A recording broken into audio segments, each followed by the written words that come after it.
네, 주 안에서 만나 뵙게 돼서 정말 반갑습니다. 네, 부산에서 왔고요. 여기 전주까지 사랑하는 성도님들을 말씀으로 대하고 또 뵙기 위해서 왔습니다. 음, 오늘 장로님의 기도를 통해서 또 많이 힘을 얻었습니다. 특별히 오늘은 종교개혁 기념 주일이기 때문에 사랑하는 성도님들과 함께 구원과 윤리에 대해서 생각을 해보려고 합니다. 너무나 중요한 주제고 성도님들이 많이 고민하는 주제일 겁니다. 나는 예수 믿었는데 예수 그리스도의 십자가 보험을 내가 받아들였는데 이제 더 이상 나에게 왜 윤리가 필요하지? 이런 생각을 하는 분들이 있을 거예요. 그죠? 우리가 율법으로 구원받지 못하는데 그래서 예수 믿는 믿음으로 말미암아 구원에 이르렀는데 우리가 더 이상 왜 윤리라는 것이 필요할까라는 생각을 하는 분들이 있을 겁니다. 또 다른 분들은 이렇게 생각할 겁니다. 예수 믿는 사람들이 참 많은데 다들 예수 믿는다고 말하는데 교회가 요 모양 요 꼴이야. 사람들에게 비난받고 공격당하고 이제 전도의 문도 막혔어. 이렇게 생각하면서 교회가 이렇게 된 데는 윤리가 부재하기 때문이야 라고 생각하는 분들이 분명히 있을 겁니다. 그렇죠?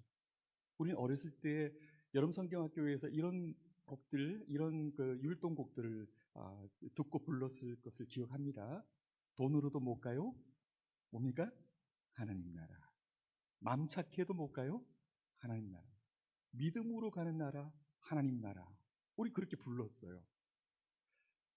한국교회가 5만여 교회가 넘는다고 하고 1,000만여 성도가 된다고 하는데 그래서 믿음으로 하나님 나라 가는 사람들이 이렇게 많은데 그런데 교회는 왜 세상에 소금과 빛의 역할을 하지 못할까요? 세상 사람들이 교회를 향하여서 이제는 기독교가 아니라 앞에 뭐라고 하죠? 속으로만 하십시오. 엑스독교라고 하지 않습니까? 비난받고 있잖아요. 이제 더 이상 우리가 예수 믿는다라고 하는 것들이 하는 것이 세상 사람들에게는 존경의 대상, 귀감의 대상이 못 되고 있는 현실을 경험하고 있습니다. 교회가 오히려 세상의 지탄의 대상이 되고 있어요. 자, 이렇게 우린 구원받았는데 예수 믿는 믿음으로 말미암아 복음으로 인하여 구원을 받았는데 그럼 윤리가 왜 필요한가? 이런 고민을 하시는 분들이 분명히 있을 테고요. 또 어떤 분들은 이렇게 생각할 거예요. 예수 믿는다고 했는데 그것만으로 충분한가? 우리가 윤리적 삶을 살아야 되지 않는가?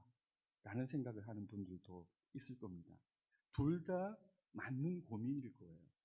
그런데 이 두 가지에서 잘못 이해하게 될 때 이단이 나옵니다.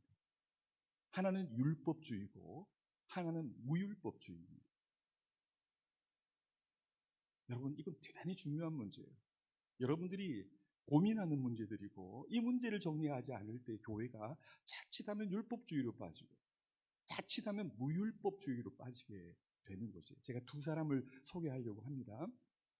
제가 군종사역을 할 때 주병장이 있었어요. 이 주병장은 어렸을 때부터 교회 생활을 한 사람이에요. 맨날 자기는 예수장이라고 생각하고 예수 믿는다고 생각을 해요.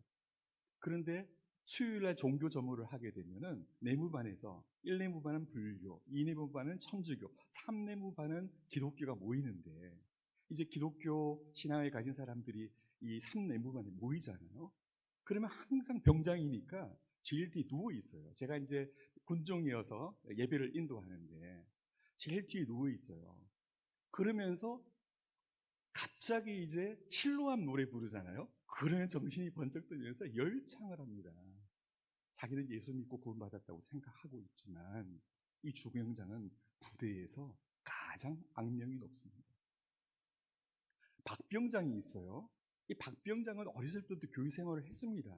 그런데 제가 군종사역을 하니까 상병 때까지 교회를 안 나와요. 그래서 제가 만나서 이 박병장에게 다시 교회로 오도록 예배당으로 오도록 콜링을 했고 이 박병장은 나왔습니다. 그때 저한테 하는 얘기가 있습니다. 윤 병장님, 저도 군대 오기 전에는 정말 신앙이 좋았어요. 이렇게 이야기를 해요. 이 박병장은 굉장히 부하들에게도 조심스럽고 또 존경도 받아요. 그런데 이 박병장은 어떤 연유에서인지 상병 때까지 시절을 교회 생활을 하지 못했습니다. 그리고 이제 만나보니까 자기가 그래도 과거에 회장, 청년부 회장도 하고 했다고 하면서 자, 그때는 신앙이 정말 좋았다는 거예요. 그런데 지금은 하나님 앞에 너무 부끄럽다는 거예요. 그러면서 자기가 하나님 이런 나를 받아주실지, 나를 구원해 주실지 두렵다는 말을 합니다. 다른 사람이 보기에는 주병장보다 박병장이 훨씬 낫습니다. 근데 이 박병장은 내가 구원받았을까 하는 고민을 하고 있는 거예요. 여러분, 이런 고민을 하는 분들이 많습니다. 교회 생활을 하면서 평생 예수 믿고 지금까지 와서 나는 구원받았음을 확신하면서도 자녀들에게 모범이 되지 못하고 직장의 하급자들에게 인정받지 못하면서 욕을 먹는 크리스찬들이 있는가 하면, 어떤 분들은 성실하게 참 살아가고 있는데도 불구하고 내가 하나님 앞에 과연 잘 살아가고 있는 걸까? 이런 나를 하나님께서 나를 구원해 주실까 하면서 내가 더 잘 믿어야 되는데, 더 열심히 신앙생활을 해야 되는데, 더 착하게 살아야 되는데 라고 생각하는 분들이 있을 거라는 거죠. 자, 이 두 캐릭터를 꼭 기억하시고 들어보시면 여러분 어디에 해당되는지 한번 생각해 보십시오. 여러분, 벌거벗은 임금님 이야기 아시죠? 그렇죠. 왕의 위엄을 드러내기 위해서 제단사들에게 광고를 내고 정말 왕의 위엄을 뽐낼 수 있는 최고의 옷을 지어내라고 했어요. 그리고 왕의 제단사들이 최고의 옷을 지어서 왔어요. 그리고 이 왕은 이제 이 옷을 입고, 그리고 이제 백성들 앞에 행진을 하게 됩니다. 행진을 하게 되는데 다들 박수치고 갈채를 보내는데 어떤 어린 아이가 외치죠. 우리 임금님은 벌거벗었다라는 거예요. 이 왕의 이 허영을 누구도 충족시키지 못했는데 이거는 보이는 사람들에게만 보인다라고 말하면서 제단사들이 거짓을 얘기한 거죠.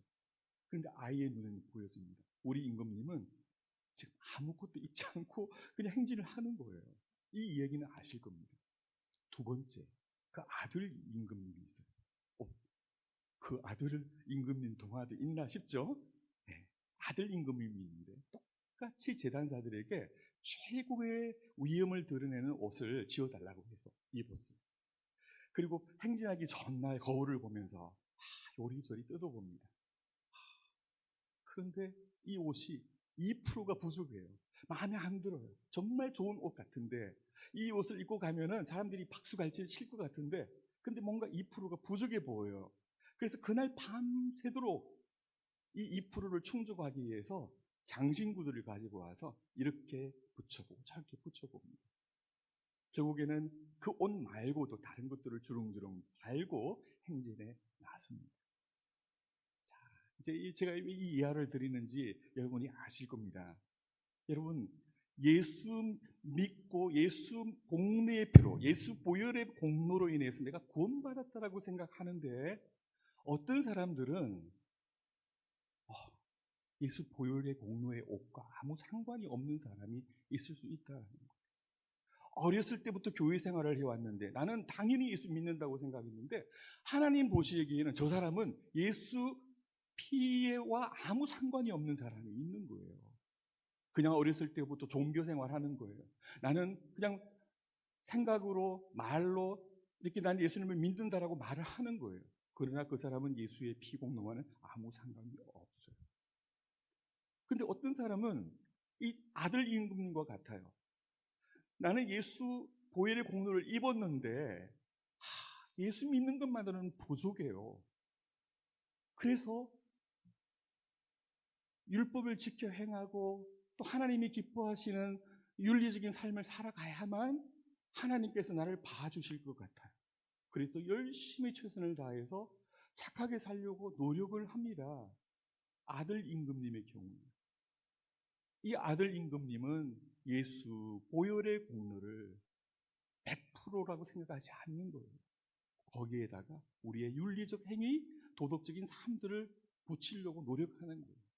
자, 제가 전자에 말씀드렸죠. 첫 번째, 율법주의적인 아들 임금님과 같은 신앙생활을 하는 분들이 있어요.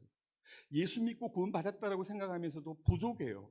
그래서 열심히 교회 생활하고 내가 하나님 말씀대로 열심히 살아가야 하나님께서 나를 용납해 주실 것이라고 생각하는 아들 임금님과 같은 분들이 있단 말이에요. 그리고 아버지 임금님과 같은 분들이 있어요. 실제로는 예수님 보혈의 공로를 옷 입고 있지 않지만 어렸을 때부터 교회 생활하는 걸로 예수 믿는 거 당연한 거 아니야? 라고 여기면서 자기는 구원받았다라고 생각합니다. 자, 오늘 이 구원과 윤리의 문제를 그래서 오늘 종교개혁기념주의를 맞이해서 우리 종교개혁자들이 어떻게 이야기하고 있는가를 통해서 우리의 신앙의 그 핵심의 문제들을 좀 정리를 해보도록 하겠습니다. 여러분, 한국교회가 윤리실종과 도덕실종을 통해서 세상에 많은 공격을 당하니까 서울에 있는 어느 유명한 신학교의 윤리학 교수님께서 이런 얘기를 했어요. 한국교회가 이렇게 세상의 지탄을 받고 망하게 된 주된 이유가 주범이 바로 이신칭의 교리 때문이다. 이렇게 이야기해요.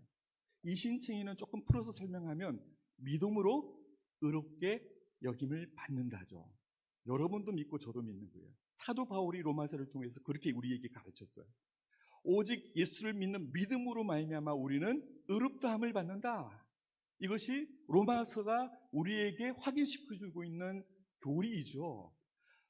중세의 이 긴 역사 속에 천주교가 그것을 뒤엎었는데 바로 마틴 루터와 장 깔뱅과 같은 종교개혁자들이 성경이 말하는 원래의 교리, 오늘 장로님의 기도 속에서 나왔잖아요. 오직 믿음의 교리, 오직 그리스도의 교리를 우리 가운데 회복시켜 주었어요. 그런데 이 율리아 교수님은 이렇게 얘기를 합니다. 한국교회를 망친 것이 이 이신칭의 교회라고 얘기하는 거예요. 오늘 한국교회를 보세요. 전부 다 예수 믿음으로 구원받는다고 얘기하잖아요. 예수, 천당, 불신, 지옥 이렇게 얘기하잖아요. 그런데 한국교회 꼴을 보라는 거죠. 교회의 도덕적 수준은 땅바닥을 치고 있고 세상 사람들의 비난과 공격의 대상이 되고 있는 것이 교회의 모습이지 않느냐는 얘기예요. 이 교수님의 분석은 이러합니다. 한국교회를 이렇게 망친 것은 윤리적 삶을 얘기하지 아니하고 오직 믿음만 얘기했기 때문이다라고 말하면서 이신칭의, 종교개혁이 우리에게 가져다 준 복음의 핵심인 이신칭의가 오히려 한국교회를 망쳤다라고 이야기를 하는 거예요. 저는 일면의 비판을 받아들입니다.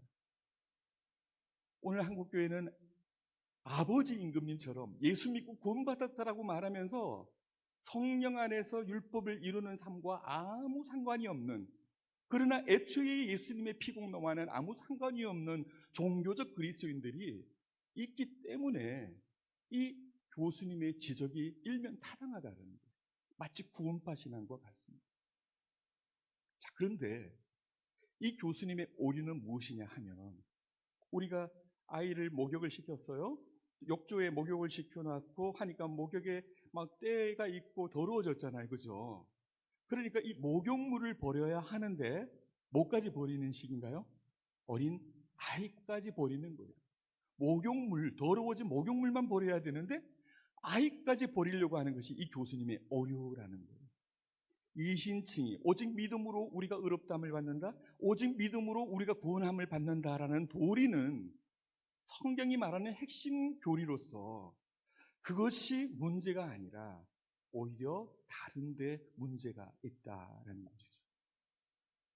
그래서 우리는 구원론을 새롭게 바르게 정립을 하고 구원과 윤리의 문제를 바르게 이해해야 우리가 예수 믿는 참된 복음의 도리를 마음속에 견지하면서도 그 복음에 입각한 성도의 윤리적 삶을 바르게 살아갈 수 있게 될 것이다 라는 얘기입니다. 자, 여기에서 우리가 한 가지 종교개혁자들의 신앙고백서에서 나온 내용을 빌려오겠습니다. 우리 고신교회가 웨스트민스터 신앙고백서와 소유리 문답을 우리의 신조로 채택하고 있잖아요. 그렇죠? 그런데 여러분이 들어봤을지 또 안 들어보실지는 모르지만 또 개혁자들이 우리에게 준 소중한 유산 가운데는 벨직 신앙고백서가 있습니다. 이 벨직 신앙고백서에 우리의 구원의 근거, 다시 말하면 우리가 하나님 앞에서 서는 우리의 의의가 무엇인가에 대해서 설명을 해주고 있는데요. 이 23장의 내용 속에서 이렇게 얘기합니다. 사도 바울이 말하는 대로 우리는 예수 그리스도 인한 우리의 죄들의 용서함을 받는 하나님 앞에서의 우리의 의는 행위와 상관없이 하나님 앞에 의롭다함을 입는 사람들의 의라고 이 얘기를 하고 있는 거예요. 그러니까 행위와 상관이 없어요. 여러분, 착하게 살아서 구원받을 수 있습니까? 아니요. 맘 착게도 못 가요. 하나님 나라 맞아요. 우리가 선하게 착하게 살아서 하나님 앞에 인정함을 받고 의롭다함을 받고 구원받을 수 있었다면 여기 올 필요가 없죠. 예수 그리스도의 십자가를 우리가 바라볼 이유가 없는 거예요. 그렇죠? 우리의 힘으로 우리의 노력으로는 우리는 태어나면서도 죄인이고 온통 생각하고 행동하고 말하는 것이 우리는 죄인이기 때문에 우리가 율법을 98가지를 지키더라도 2가지를 어길 수 있으므로 하나님의 완전한 의 앞에 우리가 나설 수 있는 자는 아무도 없다는 얘기예요.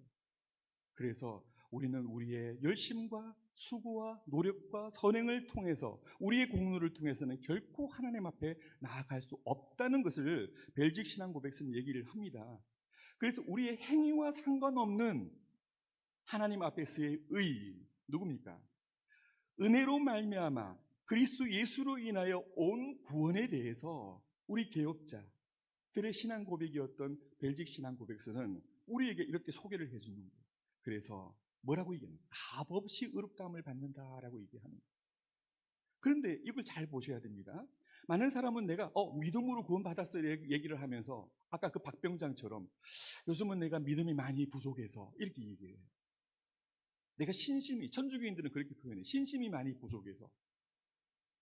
여기는 믿음을 말하지만 사실은 이 믿음도 뭐가 되고 있죠? 나의 행위가 되고 있는 거예요. 손가락으로 달을 가리키는데 사람들이 뭘만 봅니까? 손가락만, 끝만 봐요. 근데 손가락이 지칭하는 것은 저기에 있는 달이에요. 자, 오직 믿음으로 우리가 구원함을 받는다고 할 때 믿음이라는 우리의 행위를 통해 구원함을 받는 게 아니라 믿음은 하나의 통로일 뿐이고 믿음이 가리키는 분이 누굽니까? 우리의 믿음의 대상이신 예수 그리스도예요. 그러니까 오직 믿음의 의미는 오직 예수 그리스도라는 의미예요. 그러니까 내가 믿음으로, 율법 말고 믿음으로 구원받는다고 할 때 착한 일하고 선행을 일삼고 하지 않고 그냥 믿는 이 믿음의 고백, 내가 영접 기도를 했으니 구원을 함을 받는다, 그게 아니고 이 믿음의 대상이신 예수 그리스도 그분께서 우리를 위해 행하신 일 때문에 우리가 구원함을 받는다는 얘기예요. 그래서 오직 믿음은 다른 말로 오직 그리스도인 거죠. 그분이 어떤 분이십니까? 모든 사람의 죄를 범하였고 하나님의 영광에 이를 수 없을 때에 우리를 사랑하신 하나님께서 독생자 예수 그리스도를 이 땅 가운데 보내셔서 참 하나님이시고 참 사람이신 그분이 내가 져야 할 지옥의 형벌, 뭡니까? 내가 죄로 인하여 감당해야 될 지옥의 형벌을 십자가에서 다 담당하시고 죽으셨다는 거예요. 완전한 제물 되시는 그분이 십자가에서 완전한 제사를 드리셔서 완전한 대제사장으로서 우리 앞에 서셨기 때문에 그분이 이루신 완전한 의 때문에 우리가 하나님의 자녀가 되고 하나님이 우리에게 주시는 그 놀라운 자녀의 권세를 누리게 됐다는 거예요. 단지 우리는 뭡니까? 그걸 믿음으로 고백할 뿐이에요. 그렇죠. 그러면 내가 예수님을 믿고 구원함을 받는다고 했을 때에 이 믿음이 자랑할 만한 겁니까? 아니죠. 이 믿음도 자랑할 게 아니에요. 믿음 때문이 아니고 믿음의 대상이신 예수 그리스도 그분이 나를 위하여 행하신 그 일 때문에 우리가 구원함을 받았기 때문에 우리는 이 믿음도 우리가 하나님 앞에 자랑할 근거가 되지 못하는 거예요. 우리가 하나님 앞에서 심판 때에 우리가 그분 앞에 당당히 나갈 수 있는 우리의 자랑의 근거는 무엇입니까?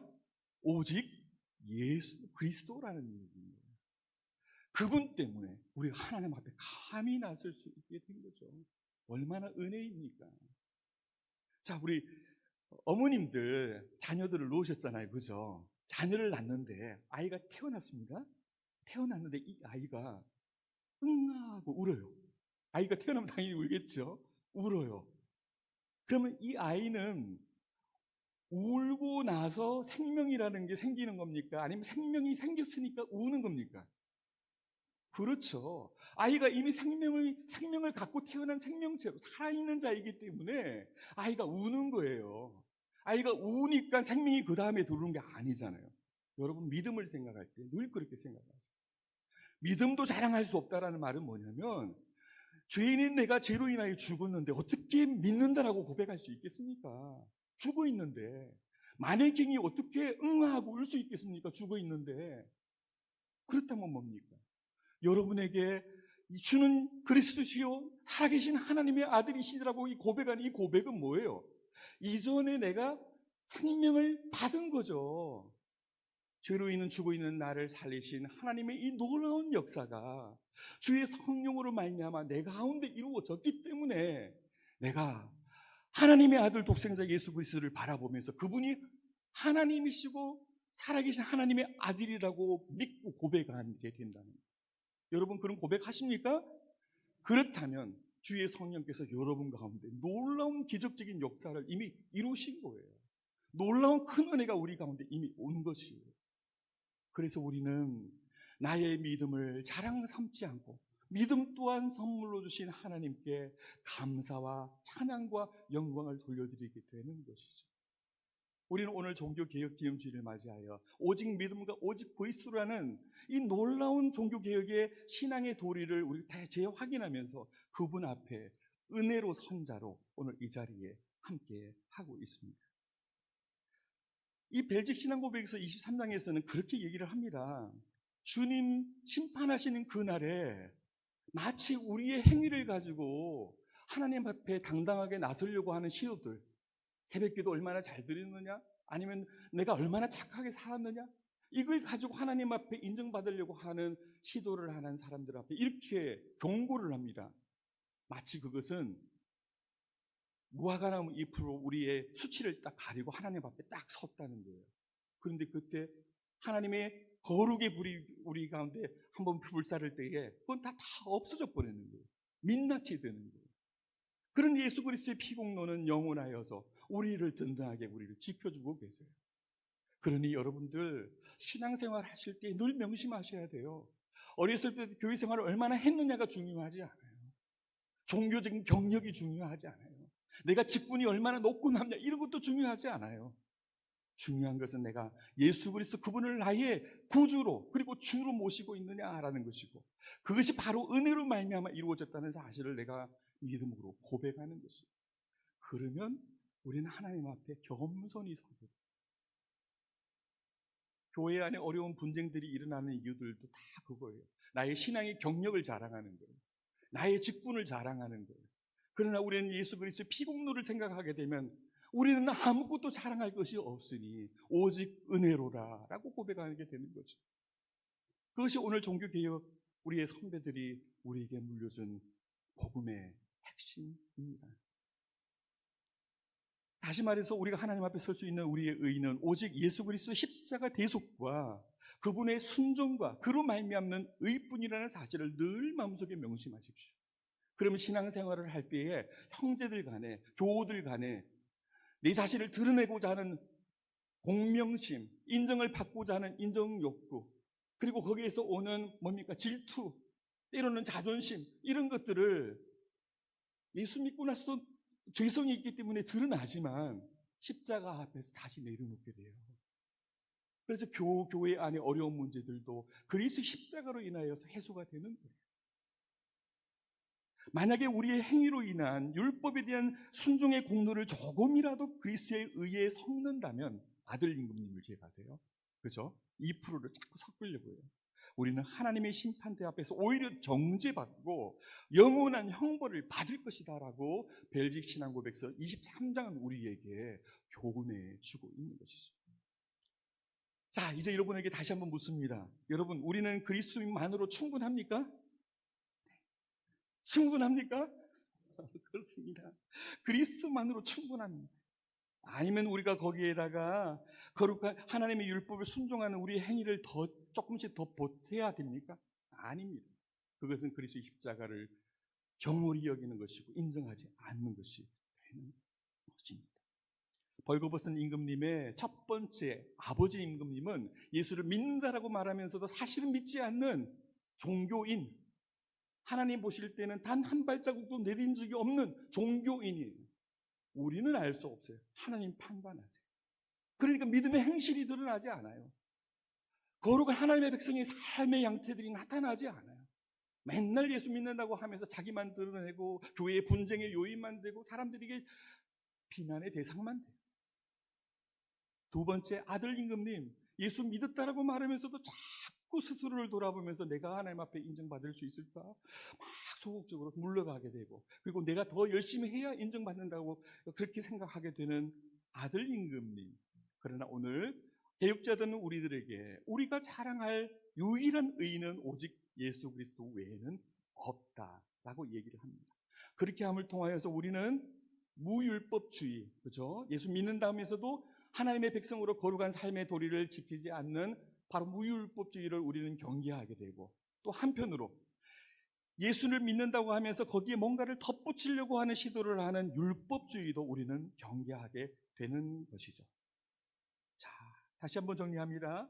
그리스도 안에서 구원은 완전한 구원입니까? 불완전한 구원입니까? 예수님을 생각하면 됩니다. 참 하느님이시고 참 사람이신 그분이 완전한 제사장이 되셔서 우리를 대신해서 완전한 제물로 자신을 완전히 제사 드리셨다라는 사실. 그래서 오늘 본문이 우리에게 다가옵니다. 자, 오늘 로마서 몇 절이죠? 8장 1절에서 4절 중에 1절과 2절을 한번 함께 읽어보면서 내 믿음의 고백을 한번 확인하겠습니다. 8장 1절과 2절을 함께 읽어보겠습니다. 시작. 그러므로 이제 그리스도 예수 안에 있는 자에게는 결코 정죄함이 없느니 이는 그리스도 예수 안에 있는 생명의 성령의 법이 죄와 사망의 법에서 너를 해방하여 승인이라. 고백되시죠? 그럼요. 왜 이 고백이 우리에게 마음으로 와닿을 수밖에 없는가는 개혁자들에게 우리들에게 전수해준 이 하나님 앞에서 유일한 의가 되시는 예수 그리스도, 그분이 우리를 행하신 놀라운 구원의 사역이 뭔가를 이해하고 믿음으로 받아들일 때에 예수 안에 있는 자에게는 결코 정죄함이 없다는 사실을 우리는 믿음으로 고백하게 돼요. 그렇지 않고 아들 임금님 같이 뭔가를 덧붙이려고 하는 분들은 예수 안에 있는 나에게 정죄함 없네 할 때마다 왜요? 고개를 숙여요.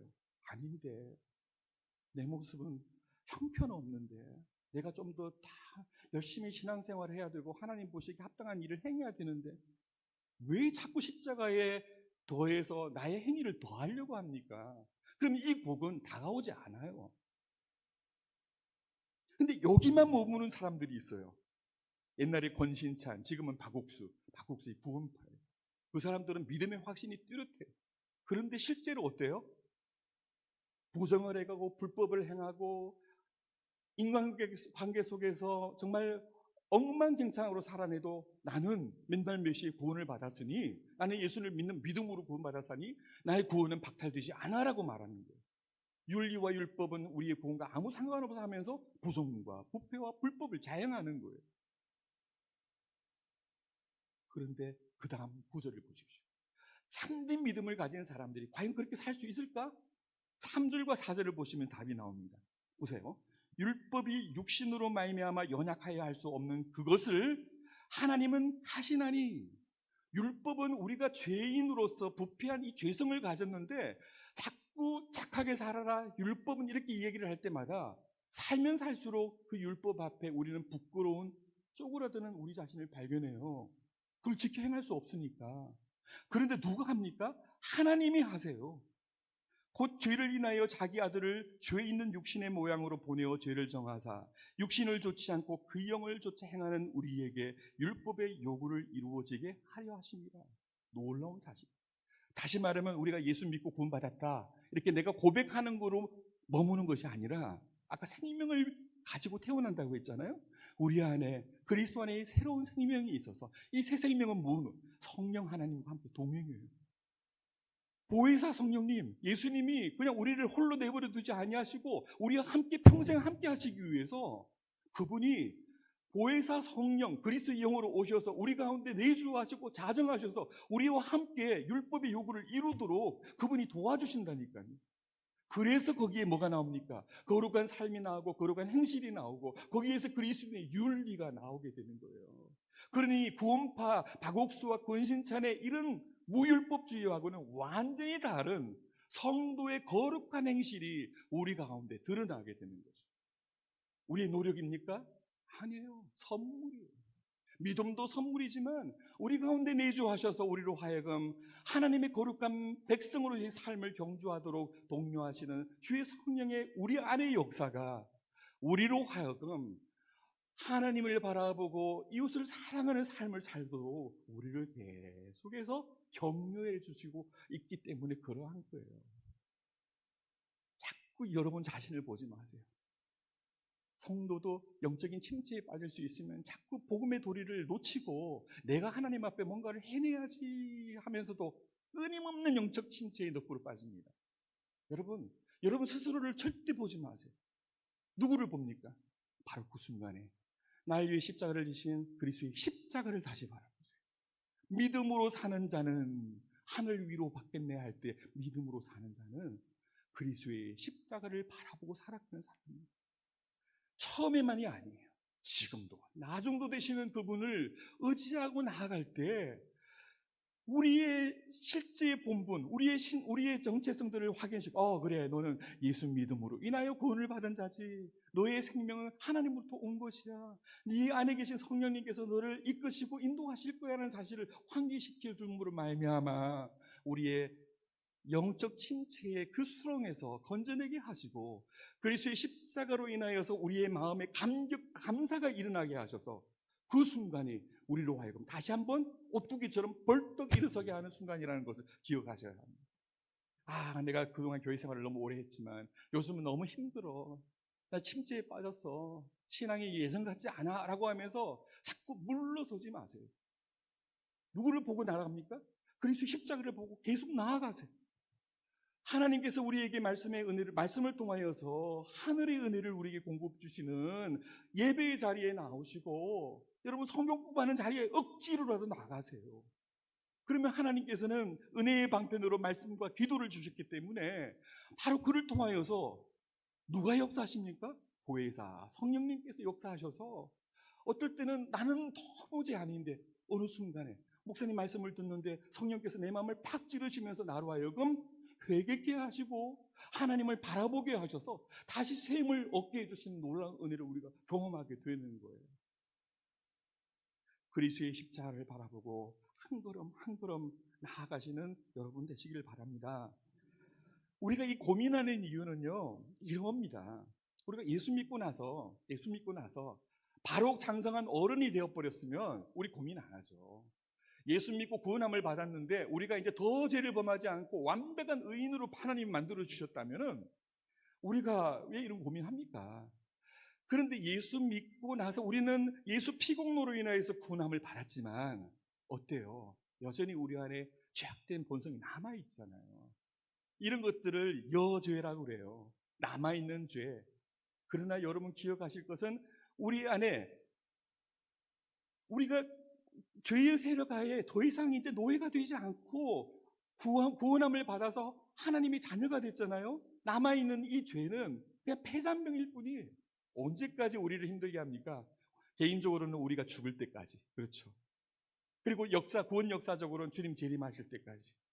우리를 힘들게 할 거지만 우리를 힘들게 하고 넘어지게 하는 이 죄의 이 녀석은 폐잔병이라니까요. 이미. 그러니까 너무 중요하게 생각하지 마세요. 우리 안에 율법의 요구를 이루시는 성령님 계신다는 사실, 그걸 믿고 의지하세요. 오히려 이 죄는 참된 신자에게는 아주 좋은 작용을 합니다. 뭡니까? 참된 신자는요, 아까 두 번째 아들 임금님 같은 경우는 점점 도망갈 거예요. 근데 참된 신자, 구원받은 신자에게 이 죄라는 녀석은 우리에게 뭘 주냐면, 그래, 나는 별 볼 일 없는 자였지, 애초에.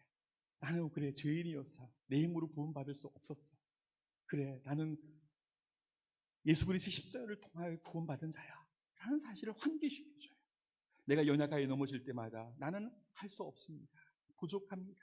그래서 십자가가 나에게 필요하죠. 또 십자가를 바라보게 하시는 이런 놀라운 작용을 합니다. 그래서 이렇게 벨직 신앙고백에서는 계속, 도르트 신앙고백에서는 계속 이렇게 얘기합니다. 이 죄와 잘못을 통해서 참된 신자는요, 여러분 마음을 한번 생각해 보세요. 우리의 부패하고 타락한 실존을 분명하게 보게 하시고, 하나님 앞에서 더욱 겸손한 마음을 갖게 하시며, 은혜로 인하여 내가 오직 사는 자이구나를 알게 하신다. 그래서 그 다음이 중요하죠. 우리 자신을 의지하지 아니하고 오직 십자가에 못 박히신 우리 주 그리스도만을 의지하게 한다라는 거예요. 이 죄의 이 녀석마저도 참된 신자들을 넘어뜨릴 수 없어요. 구원에서 박탈시키고 우리로 하여금 다시 지옥 가게 하지 못해요. 오히려 우리 안에 이 죄라는 녀석은 그럴 때마다 나의 무능과 부패를 깨닫게 하셔서 그리스도의 십자가를 더 앙망하게 하시고, 십자가를 바라봄으로 우리가 그로 인하여 힘을 얻어, 강력을 얻어 독수리 나에게 지치며 나아가도록 우리로 더욱더 격려해 주신다는 얘기인 거예요. 그래서 우리는 성령 안에서 더욱더 그분을 붙들고 나아갑니다.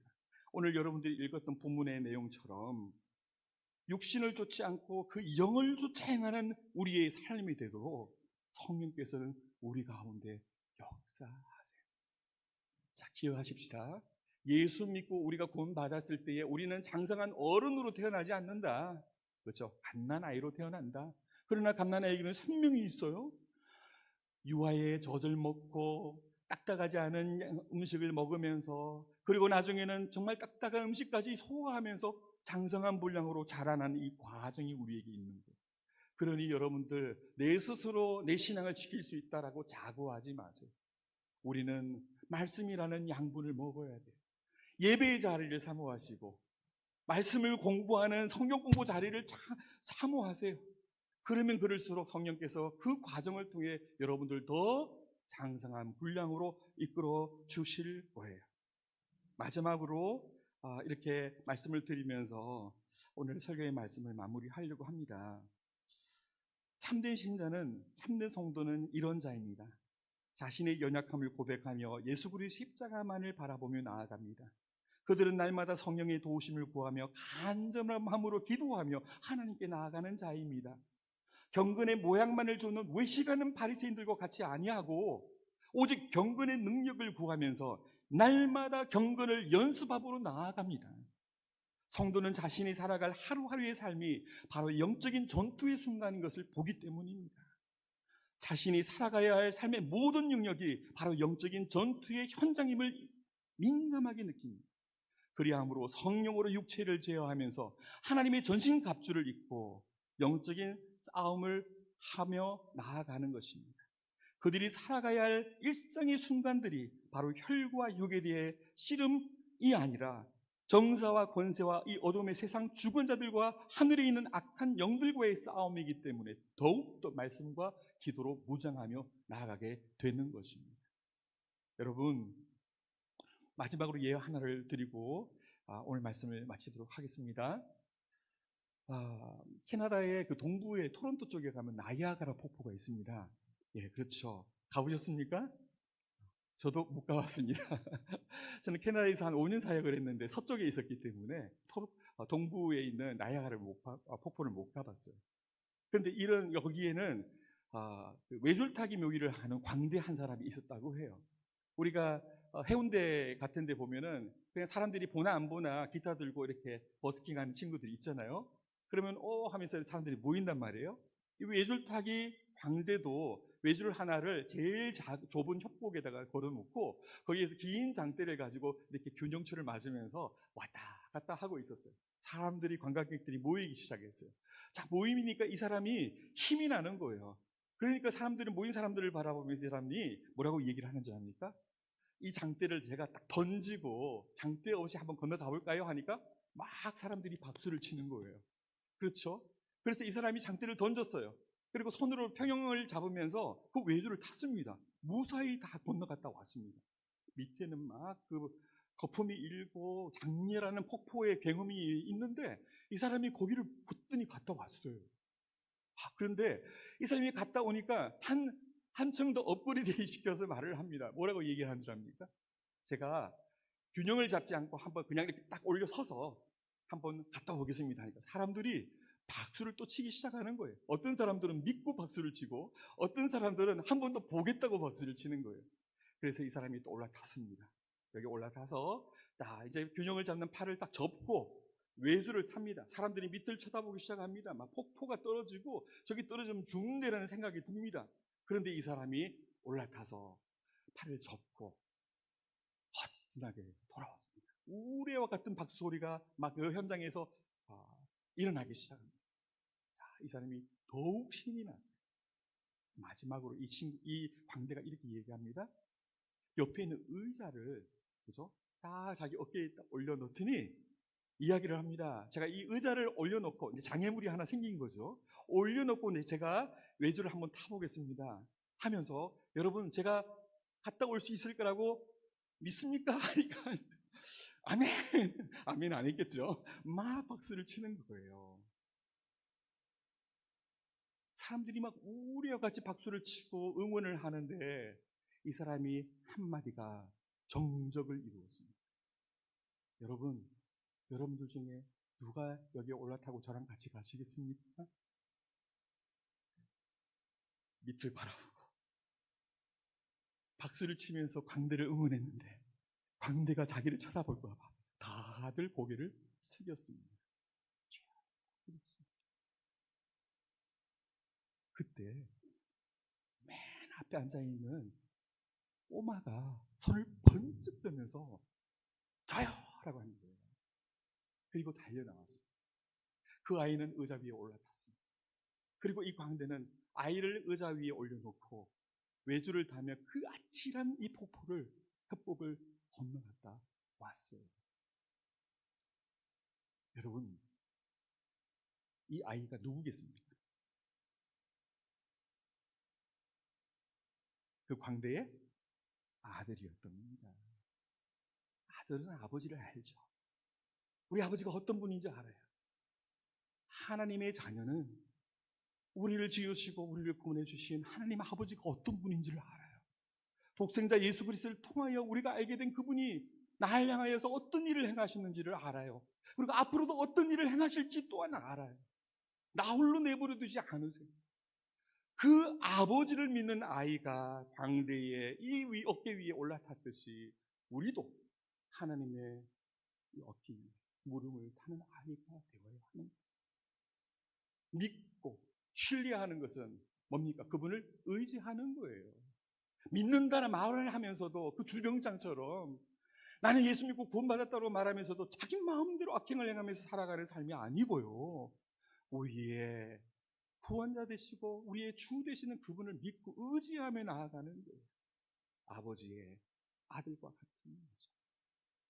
여러분 또한 여러분을 구원해 주신 하나님 아버지를 그리스도의 십자가를 통해서 다시 한번 바라보시고, 여러분 신앙생활이 조금 침체되고 답답하고 뭔가 재미없고 매너리즘에 빠져 있을 때에 여러분 스스로 보지 마시고 그리스도의 십자가의 복음 앞에 나와서 우리에게 힘주시는 보혜사 성령 하나님의 그 도우심을 구하면서 우리가 앞으로 우리에게 펼쳐질 신앙의 경주를 힘있게 살아가시길 바랍니다.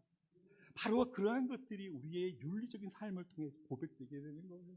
자녀들을 믿음으로 양육하고, 직장에서 불공정하게 행하지 않고, 교사로서 성실하게 일하고, 사회 안에 정의를 인하고 인애를 사랑하는 삶으로 우리의 일상 속에 그리스도인의 윤리적 삶을 통해서 고백되게 될 것이에요. 그것이 오늘 종교개혁 기념일을 통하여 살펴본 구원과 윤리의 관계입니다.